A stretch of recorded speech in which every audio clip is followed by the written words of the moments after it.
नमस्कार। आज आम एक यात्रा बाहरिबा। नमस्कार। ए यात्रा आरंभ होबो एक अदृश्य कणिकारु माने इलेक्ट्रॉन रु आउ शेष होबो आम घर को आसुथिबा मासिक बिजुली बिल रो संख्या रे।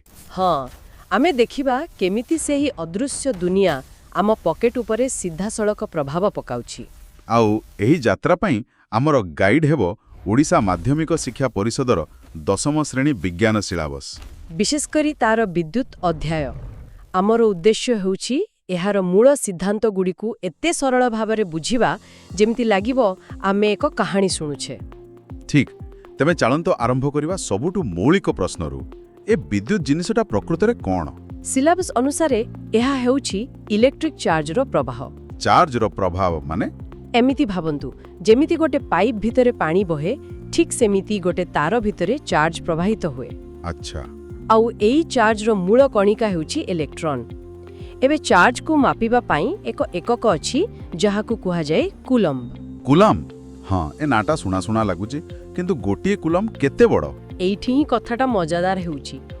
सिलेबस रे दिया जाइथिबा संख्याटी आश्चर्यजनक। केते? गोटिए कूलम्बे पाखापाखी 6 × 10⁻18 इलेक्ट्रॉन रो चार्ज सहित समान। वाव, 6 × 10⁻18 माने 6 पर 18टा शून्य। एहाकु कल्पना करिबा भी मुश्किल। हाँ, तेणु जेतेबेले आमे कहूचे जे आम घरर ताररे 1 एम्पियर करंट जाउची जहार अर्थ प्रति सेकेंड रे 1 कूलम्ब चार्ज प्रवाहित हेउची। तार माने हेला आमे प्रकृतरे प्रति सेकेंड रे एक अदृश्य इलेक्ट्रॉन नदीर कथा कहूचु। एकदम ठीक।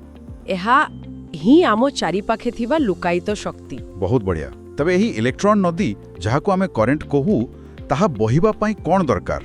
पानी तळकु बहिबा पई ढाळू दरकार? एमानको पई कोन दरकार? एकदम सठिक प्रश्न। आउ आपणको उदाहरण ही एहार उत्तर। जेमिति पानी समतଳରେ बहेनी ताकु चापरे पार्थक्य दरकार। ठीक सेमिति चार्ज को गति करिबा पई एक वैद्युतिक चाप दरकार। वैद्युतिक चाप? हाँ, पदार्थ विज्ञान भाषा रे एहाकु विद्युत विभवांतर बा पोटेंशियल डिफरेंस कुहा जाय। आमे साधारणतः एहाकु वोल्टेज बोली कहू। अच्छा, तुण बैटरी रे जो 1.5 वोल्ट किंबा आम घरर सॉकेट रे 220 वोल्ट लेखा थाए ताहा प्रकृतरे सेही वैद्युतिक चाप बा धक्कार माप। बिल्कुल। वोल्टेज जेते अधिक इलेक्ट्रॉन गुड़िकु सेते जोर रे धक्का मिले। ओहो। तार भितरे इलेक्ट्रॉन गुड़िक एमितिरे एपट सपट होथांती, किंतु जेतेबेले आमे बैटरी बा पावर सप्लाई लगाऊ सेमाने समस्ते गोटिए निर्दिष्ट दिगरे बहिबा आरंभ करंती। एहा ही करंट। बहुत बढ़िया। तेबे आम पाखरे एबे तीनोटी जिंस अछि। वोल्टेज माने वैद्युतिक चाप, हाँ, करंट माने इलेक्ट्रॉन रो प्रवाह और तार निजे। किंतु सबु ताररे तो समान भावरे करंट जाएनी। एठारे किछि गोटे बाधा भी थिबो निश्चय। निश्चित भावरे सेही बाधा को ही कुहा जाए प्रतिरोध बा रेजिस्टेंस। प्रतिरोध? हाँ। आम पानी पाइप उदाहरण को फेरिबा। हाँ। जदि पाइपटी सफा और ओसारिया पानी सहजरे बहिजिबो। ठीक, किंतु जदि पाइपटी सरू बा ता भितरे अळिया जमिछि तेबे पानीर प्रवाह कमी जिवो। सेही सरू बाट बा अळिया हिउछि आमे जेतेबेले कागजरे गोटे सर्किट आंकु आमे प्रकृत बैटरी कि बल्ब काईति आंकनु? ए अजब चिन्ह गुळे कोन पई? कारण एइटा होछि विज्ञानर गोटे सार्वजनीन भाषा। सार्वजनीन भाषा? हाँ, एमिति भाबंतु जापान रा जणे इंजीनियर अमेरिका रे तयारी गोटे डायग्राम को केमिति बुझिबे। अच्छा। केवल एही संकेत गुड़िक पाई ही सेमाने सहजरे बुझी पारिबे। एहा बिना तो आजिकालीर इलेक्ट्रोनिक्स पूरा असंभव। बुझिली। माने सेल, बैटरी, स्विच? हाँ, समस्तंक पाई गोटे निर्दिष्ट मानक चिन्ह रहिछि। एही चिन्ह भितरे दुईटा जिनिस मते सबुबेले टिके माने आश्चर्य करे, एमीटर आउ वोल्टमीटर।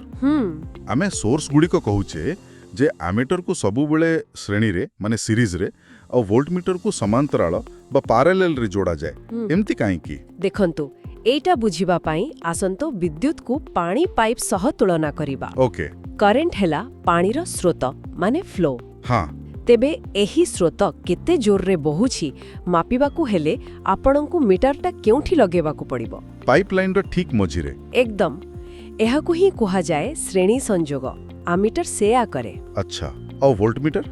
किंतु वोल्टेज हेउछि ଦୁଇଟି ଜାଗା ଭିତରେ ଥିବା ଚାପର ପାର୍ଥକ୍ୟ ମାନେ ପ୍ରେସର ଡିଫରେନ୍ସ ଓହୋ ତାକୁ ମାପିବା ପାଇଁ ଆପଣଙ୍କୁ ପାଇପ୍ର ବାହାର ପଟୁ ଦୁଇଟି ଅଲଗା ଅଲଗା ଜାଗାରେ ମିଟର ଲଗେଇବାକୁ ପଡ଼ିବ ଠିକ୍ ନା ହଁ ଠିକ୍ ସେଇଟା ହିଁ ହେଉଛି ସମାନ୍ତରାଳ ସଂଯୋଗ ବାଃ ଏ ଉଦାହରଣଟା ତ ପୁରା କଥାଟାକୁ ସ୍ପଷ୍ଟ କରିଦେଲା ତେବେ ଏ ସଂକେତଗୁଡ଼ିକ କେବଳ ଚିତ୍ର ଆଙ୍କିବା ପାଇଁ ନୁହେଁ ନା ନା ବରଂ ସର୍କିଟ୍ ଭିତରେ ଥିବା ସମ୍ପର୍କକୁ ବୁଝିବା ପାଇଁ ଆଉ ସେହି ସମ୍ପର୍କ ଭିତରୁ ସବୁଠୁ ମୂଳ କଥା ହେଉଛି ଓମ୍ଙ୍କ ନିୟମ ହଁ ଆମର ସୋର୍ସରେ ଗୋଟେ ନାଇକ୍ରୋମ ତାରାର ପରୀକ୍ଷଣ ଦିଆଯାଇଛି ଏଟାକୁ ବୁଝାଇବା ପାଇଁ ହଁ ସେଇଟା ଗୋଟେ ବହୁତ ସୁନ୍ଦର ପରୀକ୍ଷଣ ଆମେ କ'ଣ କରୁ ନା ଗୋଟେ ନାଇକ୍ରୋମ ତାର ନେଉ ଏ ତାରଟା ବିଦ୍ୟୁତ ପ୍ରବାହକୁ ଟିକେ ବାଧା ଦିଏ ତାପରେ ଆମେ ଗୋଟେ ପରେ ଗୋଟେ ସେଲ୍ ଯୋଡ଼ି ବିଦ୍ୟୁତର ଚାପ ବା ଭୋଲ୍ଟେଜ ବଢ଼େଇ ଚାଲୁ ଆଉ ଆମିଟରରେ ଦେଖୁ ଯେ କରେଣ୍ଟ କେମିତି ବଦଳୁଛେ ଏକଦମ ତାହେଲେ ମୋ ଅନୁମାନ ଯେତେବେଳେ ଆମେ ଚାପ ବା ଭୋଲ୍ଟେଜ ବଢ଼ଉଛେ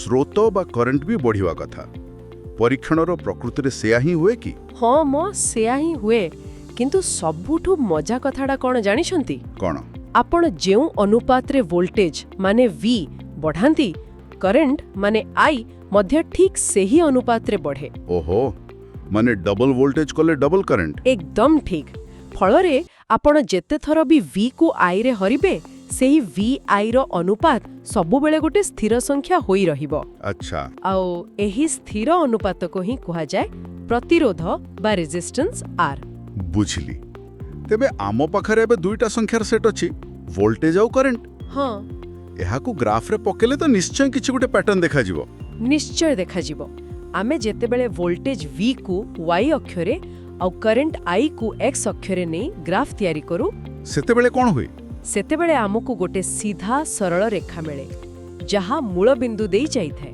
ଗୋଟେ ସିଧା ଲାଇନ ବାଃ ହଁ ଏହି ସରଳ ରୈଖିକ ସମ୍ପର୍କ ହିଁ ଓମ୍ଙ୍କ ନିୟମର ଗ୍ରାଫିକ ପ୍ରମାଣ ଏହା କହେ ଯେ ଭି ଆଉ ଆଇ ସମାନୁପାତି V proportional I କିନ୍ତୁ ଗୋଟିଏ କଥା ମନେ ରଖିବାକୁ ହେବ ଏ ନିୟମଟା କେବଳ ସ୍ଥିର ତାପମାତ୍ରାରେ ହିଁ କାମ କରେ ବାଃ ତେବେ ଏହା ଏକ ସିଧାସଳଖ 1827 ମସିହାରେ ଜର୍ଜ ସାଇମନ ଓମ୍ ଏ ତିନୋଟି ଜିନିଷ ଭୋଲ୍ଟେଜ କରେଣ୍ଟ ଓ ପ୍ରତିରୋଧ ଭିତରେ କିଛି ସମ୍ପର୍କ ଖୋଜି ପାଇଥିଲେ ଯାହା ଆଜି ବିଦ୍ୟୁତର ମୂଳଦୁଆ ହଁ ଓମ୍ଙ୍କର ପ୍ରତିଭା ଏଇଠି ଥିଲା ଯେ ସେ ବୁଝିପାରିଲେ ଏ ତିନୋଟି ଅଲଗା ଅଲଗା ନୁହନ୍ତି ସେମାନେ ଗୋଟେ ସରଳ ଓ ସୁନ୍ଦର ସମ୍ପର୍କରେ ବାନ୍ଧି ହୋଇଛନ୍ତି କିଭଳି ସମ୍ପର୍କ ସେ କହିଲେ ଯଦି ତାପମାତ୍ରା ସ୍ଥିର ରହେ ତେବେ ଆପଣ ଯେତେ ଅଧିକ ଚାପ ମାନେ ଭୋଲ୍ଟେଜ ଦେବେ ସେତିକି ଅଧିକ ପ୍ରବାହ ମାନେ କରେଣ୍ଟ ହେବ ଯଦି ବାଧା ସମାନ ଥାଏ ଏକଦମ ଏହି ସରଳ ସୂତ୍ର V IR ପରବର୍ତ୍ତୀ ସମୟର ପ୍ରତ୍ୟେକ ବୈଦ୍ୟୁତିକ ସର୍କିଟ ଡିଜାଇନ କରିବାର ରାସ୍ତା ଖୋଲିଦେଲା V IR ଏହା ଦେଖିବାକୁ ସରଳ କିନ୍ତୁ ଏହାର ପ୍ରଭାବ ବହୁତ ବଡ଼ କିନ୍ତୁ ମୋ ମୁଣ୍ଡ ଗୋଟେ ପ୍ରଶ୍ନ ଆସୁଛି ପଚାରନ୍ତୁ ସିଲାବସ୍ କହୁଛି ଯେ ଲମ୍ବା ତାରର ପ୍ରତିରୋଧ ଅଧିକ ଏକଥା ବୁଝା ପଡ଼ୁଛି ଇଲେକ୍ଟ୍ରନକୁ ଅଧିକ ବାଟ ଯିବାକୁ ପଡ଼ିବ କିନ୍ତୁ ମୋଟା ତାରର ପ୍ରତିରୋଧ କାହିଁକି କମ୍ ଏଟା ଟିକେ ଓଲଟା ଲାଗୁନି ନା ନା ଏଟା ଗୋଟେ ବହୁତ ଭଲ ପ୍ରଶ୍ନ ଏହାକୁ ବୁଝିବା ପାଇଁ ଆମେ ରାଜପଥର ଉଦାହରଣ ନେବା ରାଜପଥ ହଁ ଗୋଟିଏ ସରୁ ତାର ହେଉଛି ଗୋଟିଏ ଲେନ୍ ଥିବା ରାସ୍ତା ହଁ ସେଠି ଗାଡ଼ି ମାନେ ଆମ ଇଲେକ୍ଟ୍ରନ୍ ଯିବା ବେଳେ ବହୁତ ଟ୍ରାଫିକ୍ ହେବ ଆଚ୍ଛା ବାଧା ସୃଷ୍ଟି ହେବ କିନ୍ତୁ ଗୋଟିଏ ମୋଟା ତାର ହେଉଛି 4 ଲେନ୍ ବିଶିଷ୍ଟ ରାଜପଥ ସେଠାରେ ସମାନ ସଂଖ୍ୟକ ଗାଡ଼ି ବହୁତ ସହଜରେ ଓ କମ୍ ବାଧାରେ ଯାଇପାରିବେ ଓହୋ ଏବେ ପୁରା ସ୍ପଷ୍ଟ ହେଇଗଲା ତେଣୁ ତାର ଯେତେ ମୋଟା ପ୍ରତିରୋଧ ସେତେ କମ୍ ବିଲକୁଲ ଆଉ ତୃତୀୟ କାରଣ ହେଉଛି ପଦାର୍ଥର ପ୍ରକୃତି ଯାହାକୁ ପ୍ରତିରୋଧକତା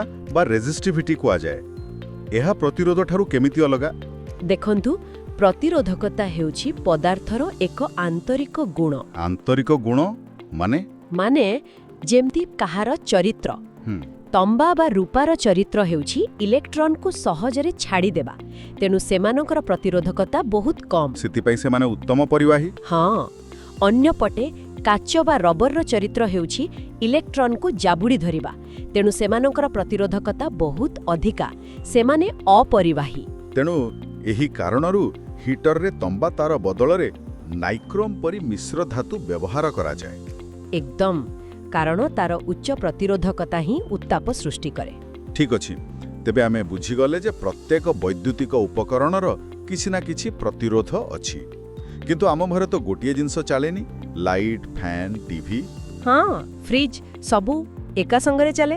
ତେବେ ଏକ ଗୁରୁତ୍ୱପୂର୍ଣ୍ଣ ପ୍ରଶ୍ନ ଆସୁଛି, ଏସବୁକୁ ଏକାଠି କେମିତି ଯୋଡ଼ାଯାଏ? ଆଉ ଏହି ପ୍ରଶ୍ନ ଆମକୁ ସିଲାବସ୍ର ପରବର୍ତ୍ତୀ ଗୁରୁତ୍ୱପୂର୍ଣ୍ଣ ବିଷୟକୁ ନେଇଯାଉଛି, ସର୍କିଟ ସଂଯୋଗ। ସର୍କିଟ ସଂଯୋଗ? ମୂଳତଃ ଦୁଇଟି ଉପାୟ ଅଛି, ଶ୍ରେଣୀ ସଂଯୋଗ ମାନେ ସିରିଜ୍ ଆଉ ସମାନ୍ତରାଳ ସଂଯୋଗ ମାନେ ପ୍ୟାରାଲେଲ୍। ଆଉ କେଉଁଠି ବଛାଯିବ ତାହା ସୁରକ୍ଷା ଓ କାର୍ଯ୍ୟଦକ୍ଷତା ଉପରେ ବଡ଼ ପ୍ରଭାବ ପକାଏ। ବିଲକୁଲ। ତେବେ ଚାଲନ୍ତୁ ପ୍ରଥମେ ଶ୍ରେଣୀ ସଂଯୋଗ ବିଷୟରେ କଥା ହେବା। ଏହା କେମିତି କାମ କରେ? ଶ୍ରେଣୀ ସଂଯୋଗ ମାନେ ଗୋଟିଏ ପରେ ଗୋଟିଏ, ଟ୍ରେନ୍ର ଡବା ପରି। କରେଣ୍ଟ ପାଇଁ କେବଳ ଗୋଟିଏ ହିଁ ରାସ୍ତା। ଗୋଟିଏ ରାସ୍ତା? ହଁ, ଏହାର ଦୁଇଟି ମୁଖ୍ୟ କଥା ମନେ ରଖିବା ଦରକାର। ପ୍ରଥମତଃ, ସବୁ ଉପକରଣରେ ସମାନ କରେଣ୍ଟ ପ୍ରବାହିତ ହୁଏ, ଆଉ ଦ୍ୱିତୀୟତଃ, ମୋଟ ଭୋଲ୍ଟେଜ ସେମାନଙ୍କ ମଧ୍ୟରେ ବାଣ୍ଟି ହୋଇଯାଏ। ଏହାର ସବୁଠୁ ଭଲ ଉଦାହରଣ ତ ପୁରୁଣା ଦୀପାବଳି ଲାଇଟ୍। ହଁ, ଠିକ୍ ଧରିଛନ୍ତି। ଓହୋ, ମନେ ପଡ଼ିଲା। ସେଥିରେ ଗୋଟିଏ ବଲ୍ବ ଫ୍ୟୁଜ୍ ହୋଇଗଲେ ପୁରା ମାଳଟା ହିଁ ବନ୍ଦ ହୋଇଯାଉଥିଲା। ଏକଦମ ଠିକ୍। କାରଣ କରେଣ୍ଟ ଯିବା ପାଇଁ ଯେଉଁ ଏକମାତ୍ର ରାସ୍ତା ଥିଲା ତାହା ଭାଙ୍ଗିଗଲା।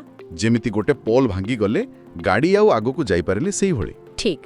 ଏହି ବଡ଼ ଅସୁବିଧା ପାଇଁ ଘରର ୱାଇରିଂରେ ଶ୍ରେଣୀ ସଂଯୋଗ ଆଦୌ ବ୍ୟବହାର କରାଯାଏ ନାହିଁ। ତେବେ ଘରେ କ'ଣ ବ୍ୟବହାର ହୁଏ? ନିଶ୍ଚୟ ସମାନ୍ତର ସଂଯୋଗ? ହଁ, ଆମ ଘରର ସମସ୍ତ ଉପକରଣ ସମାନ୍ତର ଭାବେ ସଂଯୁକ୍ତ। ଏହା କିପରି କାମ କରେ?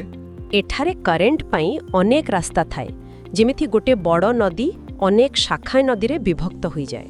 ଆଚ୍ଛା, ଆଉ ଏହାର ସୁବିଧା କ'ଣ?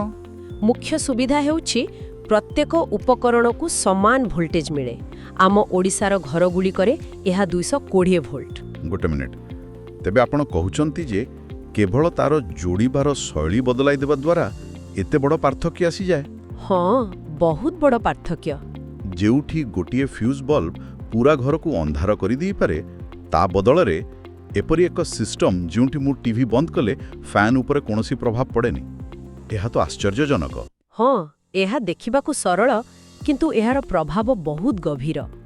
ସମାନାନ୍ତର ସଂଯୋଗରେ ପ୍ରତ୍ୟେକ ଉପକରଣ ନିଜ ଆବଶ୍ୟକତା ଅନୁସାରେ କରେଣ୍ଟ ଟାଣିଥାଏ ଏବଂ ଗୋଟିଏ ଖରାପ ହେଲେ ଅନ୍ୟଗୁଡ଼ିକ ଚାଲୁ ରହେ। ଏହା ହିଁ ଆମ ଆଧୁନିକ ବୈଦ୍ୟୁତିକ ଜୀବନକୁ ସମ୍ଭବ କରିଛି। ଏକଦମ। ଏବେ ଆମେ ଆମ ଯାତ୍ରାର ଏକ ଗୁରୁତ୍ୱପୂର୍ଣ୍ଣ ମୋଡ଼ରେ ପହଞ୍ଚିଛେ। ଆମେ ଦେଖିଲେ ଇଲେକ୍ଟ୍ରନ୍ ପ୍ରବାହିତ ହୁଏ, ପ୍ରତିରୋଧ ତାକୁ ବାଧା ଦିଏ। ଏହି ଘର୍ଷଣରୁ କିଛି ତ ହେଉଥିବ। ନିଶ୍ଚିତ। ଯେମିତି ଦୁଇ ହାତକୁ ଘଷିଲେ ତାହା ଗରମ ହୋଇଯାଏ, ଠିକ୍ ସେମିତି। ଇଲେକ୍ଟ୍ରନର ପ୍ରବାହ ସମ୍ପୂର୍ଣ୍ଣ ସୁଗମ ନୁହେଁ। ତାର ଭିତରେ ଥିବା ପରମାଣୁ ସହ ଧକ୍କା ଖାଇବା ଯୋଗୁଁ ଘର୍ଷଣ ହୁଏ, ଆଉ ସେହି ଘର୍ଷଣରୁ ଉତ୍ତାପ ସୃଷ୍ଟି ହୁଏ। ଆଚ୍ଛା, ତାକୁ କ'ଣ କୁହାଯାଏ? ଏହାକୁ ବିଦ୍ୟୁତ୍ ପ୍ରବାହର ତାପୀୟ ପ୍ରଭାବ କୁହାଯାଏ। ଏହା କେବଳ ଏକ ପାର୍ଶ୍ୱ ପ୍ରଭାବ ନୁହେଁ, ବରଂ ଏକ ମୌଳିକ ନିୟମ ଯାହାକୁ ଜୁଲ୍ସଙ୍କ ତାପୀୟ ନିୟମ ବୁଝାଏ। ଜୁଲ୍ସଙ୍କ ନିୟମ? ଆଉ ଏହି ନିୟମ ଆମ ଦୈନନ୍ଦିନ ଜୀବନରେ ବ୍ୟବହୃତ ହେଉଥିଲା ଅନେକ ଉପକରଣର ମୂଳଦୁଆ, ନୁହେଁ କି? ଏକଦମ। ସୂତ୍ରଟି ହେଉଛି H=I²RT। H=I²RT। ଅର୍ଥାତ୍ ଉତ୍ପନ୍ନ ଉତ୍ତାପ କରେଣ୍ଟର ବର୍ଗ, ପ୍ରତିରୋଧ ଏବଂ ସମୟ ଉପରେ ନିର୍ଭର କରେ। ଏହି ନିୟମକୁ ଆମେ ଦୁଇ ପ୍ରକାରେ ବ୍ୟବହାର କରୁ। କେମିତି? କେତେବେଳେ ଜାଣିଶୁଣି, ଯେମିତିକି ଇଲେକ୍ଟ୍ରିକ୍ ହିଟର ବା ଆଇରନରେ। ଏଠାରେ ଉଚ୍ଚ ପ୍ରତିରୋଧ ଥିବା ତାର ବ୍ୟବହାର କରି ଆମେ ଅଧିକ ଉତ୍ତାପ ସୃଷ୍ଟି କରୁ। ଆଉ ପୁରୁଣା ଫିଲାମେଣ୍ଟ ବଲ୍, ସେଠିରେ ମଧ୍ୟ ତ ଏହି ନିୟମ କାମ କରେ? ହଁ, ସେଠାରେ ଟଙ୍ଗଷ୍ଟେନ୍ ଫିଲାମେଣ୍ଟକୁ ଏତେ ଅଧିକ ଗରମ କରାଯାଏ ଯେ ତାହା ଜଳିବା ଆରମ୍ଭ କରେ ଏବଂ ଆଲୋକ ଦିଏ। କିନ୍ତୁ ସେଥିରେ ବହୁ ଶକ୍ତି ଉତ୍ତାପ ଭାବେ ନଷ୍ଟ ହୁଏ। ଠିକ୍। ଏହା ଏକ ପ୍ରକାରର ଉଦ୍ଦେଶ୍ୟମୂଳକ ଅପଚୟ। ଆଉ ଅନ୍ୟ ବ୍ୟବହାରଟି କ'ଣ? ଅନ୍ୟ ବ୍ୟବହାରଟି ହେଉଛି ସୁରକ୍ଷା ପାଇଁ। ଆଉ ଏହା ଏକ ଚମତ୍କାର ଉପକରଣ, ଇଲେକ୍ଟ୍ରିକ୍ ଫ୍ୟୁଜ୍। ଫ୍ୟୁଜ୍ ଆମେ ସମସ୍ତେ ଦେଖିଛେ। ଏମିତି ଭାବନ୍ତୁ, ଆପଣଙ୍କ ଘରେ ଏକା ସାଙ୍ଗରେ ଏସି, ଗିଜର, ମାଇକ୍ରୋୱେଭ୍ ଚାଲିଲା ଆଉ ହଠାତ୍ କ୍ଲିକ୍ କରି ଲାଇନ୍ କଟିଗଲା। ହଁ, ଏମିତି ହୁଏ। ଏହା କୌଣସି ତ୍ରୁଟି ନୁହେଁ, ଏହା ହେଉଛି ସେହି ଛୋଟ ଫ୍ୟୁଜ୍ର ତାରର ବଳିଦାନ। ବଳିଦାନ? ଏହା ବହୁତ ନାଟକୀୟ ଶୁଭୁଛି। କିନ୍ତୁ ଏହା ସତ। ଯେତେବେଳେ ଅତ୍ୟଧିକ କରେଣ୍ଟ ପ୍ରବାହିତ ହୁଏ, ସେହି H=I²RT ନିୟମ ଅନୁସାରେ ପ୍ରବଳ ଉତ୍ତାପ ସୃଷ୍ଟି ହୁଏ। ଆଚ୍ଛା। ଫ୍ୟୁଜ୍ ତାରକୁ ଏମିତି ଏକ ପଦାର୍ଥରେ ତିଆରି କରାଯାଇଥାଏ ଯାହାର ତରଳାଙ୍କ କମ୍। ସେହି ଉତ୍ତାପରେ ତାହା ନିଜେ ତରଳିଯାଏ। ଆଉ ସର୍କିଟକୁ ଭାଙ୍ଗିଦିଏ? ହଁ, ଆଉ ଆପଣଙ୍କ ଘରର ଦାମୀ ଉପକରଣ ଆଉ ତାରକୁ ଜଳିଯିବାରୁ ବଞ୍ଚାଇ ଦିଏ। ଏହା ଏକ ଛୋଟ କିନ୍ତୁ ବୀର ସୈନିକ। ବାଃ, ଏବେ ମୁଁ ଫ୍ୟୁଜ୍କୁ ସବୁବେଳେ ସମ୍ମାନର ସହ ଦେଖିବି। ଏବେ ଆମେ ଆମ ଯାତ୍ରାର ଅନ୍ତିମ ପର୍ଯ୍ୟାୟରେ ପହଞ୍ଚିଛେ, ବିଜୁଳି ବିଲ୍। ଏହି ଉତ୍ତାପ, ଶକ୍ତି, ୱାଟ୍ ଏସବୁ ଆମ ବିଲ୍ ସହିତ କେମିତି ଯୋଡ଼ା? ପ୍ରଥମେ ଆମକୁ ବୁଝିବାକୁ ହେବ ପାୱାର କ'ଣ। ପାୱାର ହେଉଛି ଶକ୍ତି ବ୍ୟବହାରର ହାର। ଏହାର ଏକକ ହେଉଛି ୱାଟ୍। ହଁ, ବଲ୍ବ ଉପରେ 10 ୱାଟ୍ ବା ଫ୍ୟାନ୍ ଉପରେ 75 ୱାଟ୍ ଲେଖା ଥାଏ। ଠିକ୍, ଏହା ତାର ପାୱାର ରେଟିଂ। କିନ୍ତୁ ଆମ ବିଲ୍ରେ ତ ୱାଟ୍ ଲେଖା ନଥାଏ, ସେଥିରେ ୟୁନିଟ୍ ଲେଖା ଥାଏ। 100 ୟୁନିଟ୍, 200 ୟୁନିଟ୍। ଏହି ୟୁନିଟ୍ ପ୍ରକୃତରେ କ'ଣ? ଏହା ହେଉଛି ସବୁଠୁ ସାଧାରଣ ପ୍ରଶ୍ନ। ଗୋଟିଏ ୟୁନିଟ୍ ହେଉଛି ଶକ୍ତିର ବ୍ୟାବସାୟିକ ମାପ, ଯାହାର ବୈଜ୍ଞାନିକ ନାମ ହେଉଛି କିଲୋୱାଟ୍ ଘଣ୍ଟା ବା କିଲୋୱାଟ୍ ଆୱାର। କିଲୋୱାଟ୍ ଘଣ୍ଟା, ଏହାକୁ ଟିକେ ସରଳ କରି ବୁଝାନ୍ତୁ। ନିଶ୍ଚୟ, ଏମିତି ଭାବନ୍ତୁ, ଯଦି ଆପଣ 1000 ୱାଟ୍ର ମାନେ 1 କିଲୋୱାଟ୍ର ଏକ ଇଲେକ୍ଟ୍ରିକ୍ ହିଟରକୁ ଠିକ୍ 1 ଘଣ୍ଟା ପାଇଁ ଚଲାନ୍ତି, ହଁ, ତେବେ ଆପଣ ଯେତିକି ବିଦ୍ୟୁତ୍ ଶକ୍ତି ଖର୍ଚ୍ଚ କଲେ ତାହା ହେଉଛି 1 କିଲୋୱାଟ୍ ଆୱାର ବା 1 ୟୁନିଟ୍। ଓହୋ, ଏବେ ବୁଝିଲି। ତେଣୁ ଯେତେବେଳେ ଘରେ କହନ୍ତି ଲାଇଟ୍ ବନ୍ଦ କର, ବିଲ୍ ବେଶୀ ଆସିବ, ସେମାନେ ପ୍ରକୃତରେ କହୁଥିଲେ ଯେ କିଲୋୱାଟ୍ ଘଣ୍ଟାରେ ଥିବା ଘଣ୍ଟାକୁ କମ୍ କର। ଏହା ତ ସରଳ ଗଣିତ, କିନ୍ତୁ ଏହା ସିଧା ଆମ ପକେଟକୁ ପ୍ରଭାବିତ କରେ।